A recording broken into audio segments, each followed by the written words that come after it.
Shalom Obracha. On va dire un petit mot sur la paracha de cette semaine. On va essayer de réfléchir ensemble sur un sujet de cette paracha, une paracha très importante, paracha de Be'alotecha. On commence avec une Mishnah dans Avot. La Mishnah dans Avot nous dit Ave Talmidav shel Aaron HaKohen. Oev Shalom, Rodef Shalom, Oev et Abriot, Umekavan la Torah. Qu'est-ce que ça veut dire? Rabbeinu Yonah nous dit sur place, il y a des gens qui aiment le Shalom, mais qui ne poursuivent pas le Shalom. Être un Talmid de Aaron HaKohen, ça veut dire non seulement aimer le Shalom, mais poursuivre le Shalom. Il ne suffit pas d'avoir de bonnes intentions, mais il faut agir par rapport à ces intentions. Aller à la rencontre de l'autre. C'est aussi aimer les créatures, aimer les briotes. Pas simplement les aimer dans son cœur, mais aller à leur rencontre et les rapprocher de la Torah. Ça s'appelle d'être un Talmid de Aaron HaKohen. On voit dans la paracha de cette semaine quelque chose qui illustre parfaitement ce principe d'agir en fonction de ses opinions. Pas de se contenter de vouloir quelque chose, de souhaiter quelque chose, d'aimer quelque chose, mais d'agir en fonction de ses opinions, en fonction des désirs et des élans que l'on peut avoir. C'est marqué comme ça. Vaïdaber Hashem el Moshe les morts, Daber el Aaron va'amarta elav be'alotecha et anerot. Donc Akadosh Baruch Hu dit à Moshe de s'adresser à Aaron, et il lui dit, en montant les Nérot, tu monteras les Nérot, va'amarta elav be'alotecha et anerot, elle moule pnei amenora, devant la menorah, yahiru shivat anerot. Elles brilleront les 7 Nérot. Sur place, Rashi pose une question. Lama nismera parashat menorah les parashat anesim. Dans la parashat de Nassau, on a vu que les Nessim ont amené, les princes des tribus ont amené leurs korbanot. Pourquoi on a une juxtaposition entre ces deux parachiotes? La paracha de Nassau et la paracha de Be'alotra. Plus particulièrement, le sujet des korbanot et le sujet de la menorah. Il nous dit Rashi, les filles que Shikara a Aaron HaKohen, Aaron, Chanoukat HaNessim, lorsqu'il a vu la Chanouka des Nessim, Chalsha Da'ato, son esprit littéralement s'est affaibli. Chalsha as da'ato, shelo aya imaem bechanouka. Lohu velo shifto. Ni lui, ni sa tribu. Amar lo akadosh baruch hu chayecha, par ta vie. Shelcha gdola mishelaem. Ta part est plus grande que la leur. Sheata madlik ou metiv et anerot. Que tu arranges, que tu allumes et que tu arranges les nérot. Donc on voit que Aaron HaKohen, il a ressenti un tsahar. Il a ressenti une souffrance. Littéralement, dans les mots de Rashi, Chalsha Da'ato, son esprit s'est affaibli. Il ne se sentait pas bien. Pourquoi? Parce qu'il n'a pas participé au Korban de Nessim. Sur place, le Ramban pose une question. Il dit, est-ce que tous les prérogatives et toutes les Korbanot que Aaron HaKohen va amener par la suite, on sait que c'est les Kohanim qui font le service des Korbanot dans le temple, est-ce que c'est pas suffisant pour le consoler? Le service des Koteret, qui est un service particulièrement important, le service de Yom Kippour, où le Kohen Gadol rentre Belifnim, est-ce que c'est pas quelque chose qui va le consoler? Et en quoi l'allumage de la menorah est une consolation pour Aaron HaKohen? Ça, c'est ce que la question que pose le Ramban. Sur place, le Ramban répond à cette question en nous disant que c'est un remèze à Hanouka. La menorah dont on parle ici, pour Aaron HaKohen, c'est la menorah des Hashmonaïm, la menorah qui sera à l'époque de Hanouka. Mais le Ramban ne nous répond pas directement sur les raisons qui ont poussé Aaron HaKohen à ressentir une chalishut da'at, un affaiblissement de son esprit.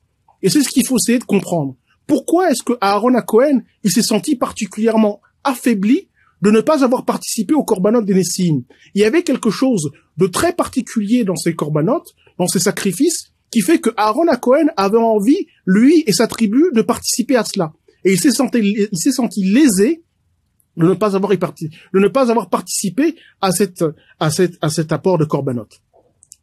Donc il faut comprendre qu'on a dans la parashat Nassau l'apport de tous les korbanot des Nessim. Et les korbanot qui ont été apportés par les Nessim sont exactement les mêmes. Le Midrash nous dit quelque chose de très intéressant par rapport à cela. Le Midrash nous dit, c'est dans le Midrash Rabbah, il nous dit Mara'u anesim lakriv korbanot be'inyan ze. Qu'est-ce qu'ils ont vu les Nessim pour apporter ces korbanot-là?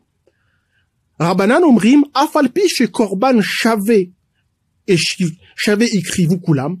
Même s'ils ont apporté un korban qui était semblable, al dvarim gdolim ikrivu, sur des grandes choses ils l'ont apporté, ve kol echad ve echad, chacun d'entre eux ikrivu les filles da'ato. chacun, il a apporté le korban en fonction de son da'at. Et le Midrash va expliquer de quel da'at il s'agit. À savoir que lorsque les korbanot ont été approchés par les Nessiim, ces Nessiim avaient une intention particulière. Ils avaient un désir, ils avaient une kavana particulière, un da'at particulier lorsqu'ils ont apporté leurs korbanot. On sait que chacun, il accomplit la Avodat Hashem, et chacun, il accomplit la Avodat Hashem avec des mitzvot qui sont semblables. Mais ce qui distingue chacun d'entre nous, c'est l'intention avec laquelle on va faire ces mitzvot. L'intention avec laquelle on va servir Hashem. Cette intention avec laquelle on va servir Hashem, c'est notre personnalité. Et cette personnalité, c'est ce qui va donner quelque chose de particulier à cette Avodat Hashem.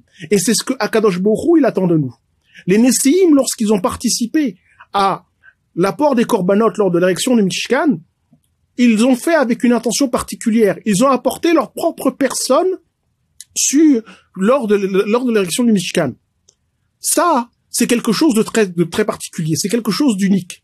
Et c'est ce que Aaron HaKohen, il a voulu. Les korbanot des Nessiim étaient des korbanot nedava, des korbanot volontaires, pas des korbanot obligatoires. Tous les sacrifices que Aaron HaKohen a apportés, c'est des sacrifices obligatoires. Ces sacrifices ne permettent pas de refléter complètement la volonté et le da'at de la personne.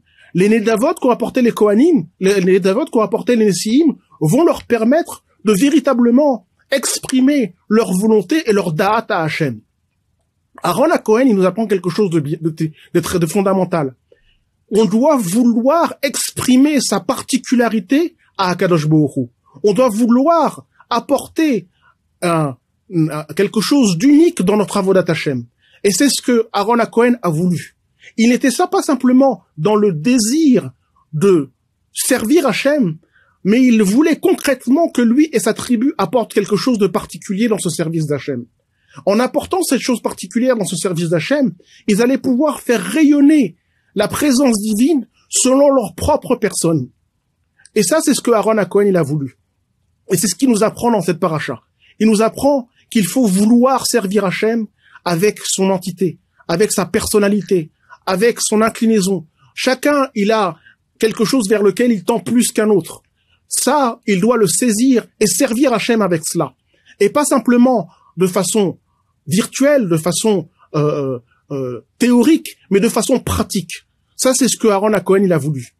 En récompense de cela, Kadosh Baruch Hu lui a donné la Menorah, qui représente la Torah, en particulier Torah chez Béalpé, dans laquelle il va pouvoir s'exprimer complètement. Aaron HaKohen, par son désir, il a mérité quelque chose de grand, quelque chose qui subsistera au temps, qui subsistera au Beth Amikdash lui-même. C'est quoi? C'est la Menorah des Hashmonaïm.